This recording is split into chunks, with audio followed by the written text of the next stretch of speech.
I did not write that introduction, and I don't know where he got that information either, and I'm sure that that would be subject to some debate, but thank you for your warm welcome anyway. I've had the opportunity to meet with the board now for over a month, several meetings, and have recently had the opportunity to meet some of you folks in some meetings during which these issues were discussed, and I can tell you honestly that your board, not simply because they're paying my fees, but because it's true, has worked very hard despite its perceived unavailability to certain groups or certain members in the last month to get its arms around the issues that the community has been confronted with as a result of the Brennecke acquisition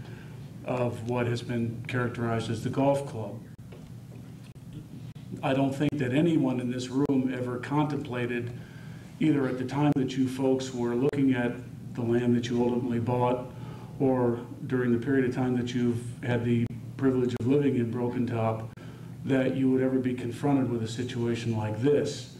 And I can say also that none of your board members ever contemplated having to deal with something like this. And so what the board did was to look for experience and people who had the experience to understand the dynamic and to, at the same time, get a handle on and understand, thank you, it's and your position relative to the proposals that are being advanced by the Brennecke Coalition. In other words, what rights you have, what means are available to you all to confront these issues and to avoid them and ultimately defeat them if that is the ultimate decision of the community. The board has been very careful not to take a position, not to become an advocate for any particular group or interest, and has simply gotten itself in a position where it now understands and has the ability to go forward in terms of advising the community, and being your advocate in anything that comes from this point forward. I can tell you that I do not think, based upon what I've seen, heard, and read, that development is in any sense a viable alternative to Mr. Brennecke or his group's problems. He bought those problems for $7.1 million.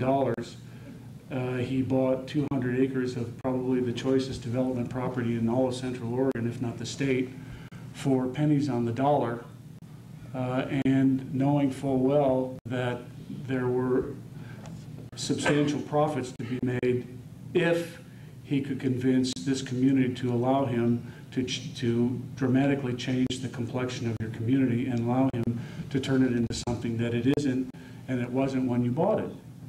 And there is a lot of money to be made by him and his group if he is able to convince you folks to allow him to develop. He is not able and was not willing today, nor has he been willing previously, to make any commitments with respect to what it is that's going to be done out there, or what limits he's or his group are willing to impose on the development, or what specific definable benefits would be would inure to your benefit, because he himself and his group doesn't plan to do the development. He's going to package it and he's going to peddle it, and I think he said that previously.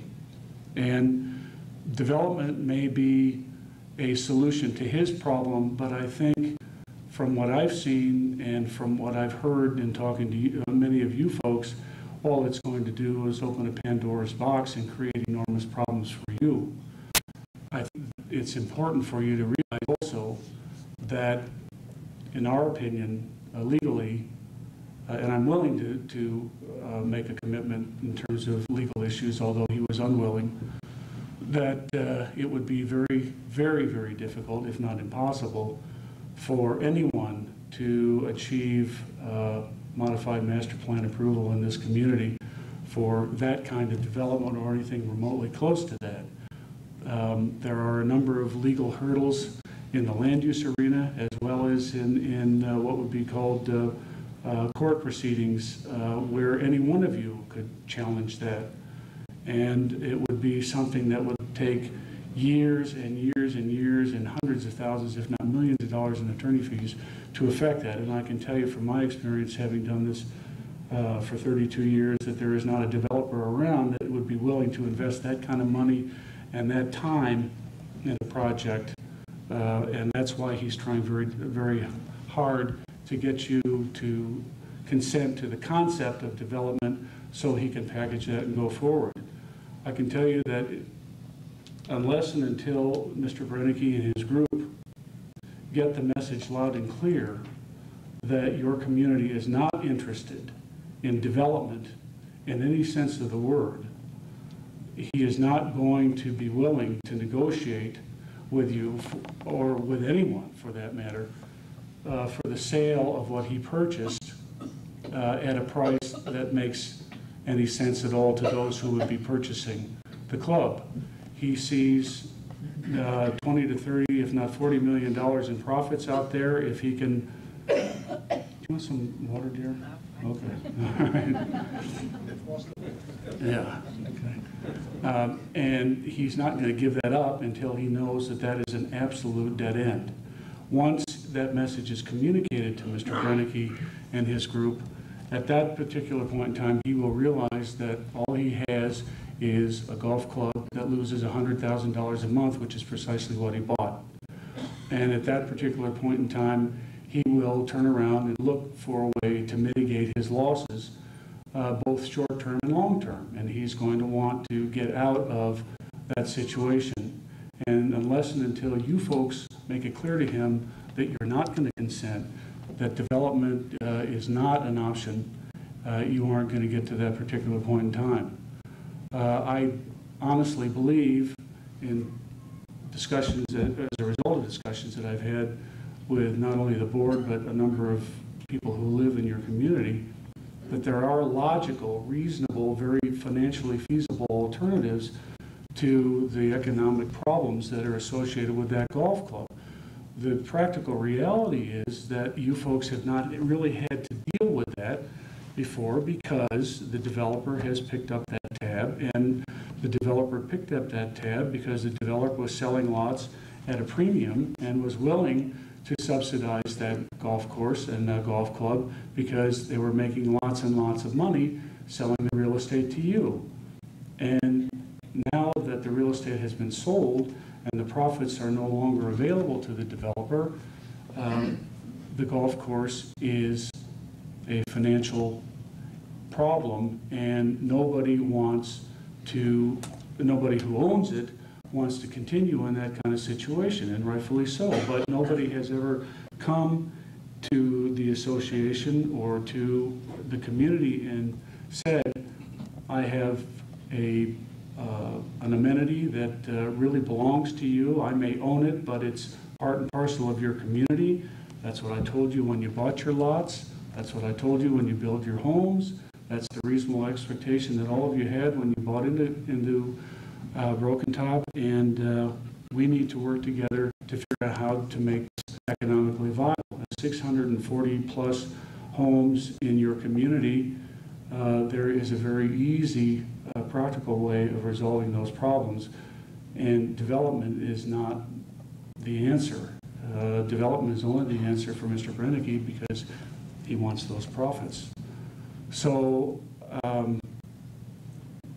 I really don't think it's a good idea for me to get into all the legal nuances of the land issues relating to that effort, why in fact it would fail, what the equitable remedies are of everyone and anyone who lives in Broken Top with respect to imposing what we call equitable servitudes on this property, other than to say unequivocally that I believe, and I'll stand by this opinion, that as long as your community is united in terms of what you all want, which I would expect to be to preserve the integrity of the community that you all bought, you will be successful in that undertaking. I think that there are forces out there who would like very much to create schisms within your group as well. There are a number of subgroups, I'll call them, CEMs, SIMs, and whatever, who all are motivated, I think, to do the same thing, and that is to preserve the integrity of their community.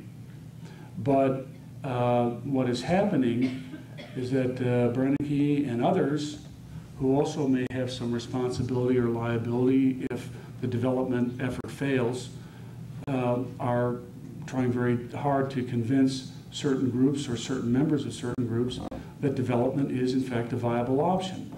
And once the subgroups start conflicting with one another, then you've lost sight of what you all want to accomplish in the long run, and that is to preserve, again, I say, the integrity of Broken Top as a community and what you bought and what you've enjoyed for the last several years. And so I think it's very important for you to be united in the concept that nobody uses or acquiesces in the D word, because there are, one, reasonable, viable alternatives to your problem, and two, you're not going to be able to sit down and start looking at and working on those issues until that message is communicated to Mr. Brennicky and his group.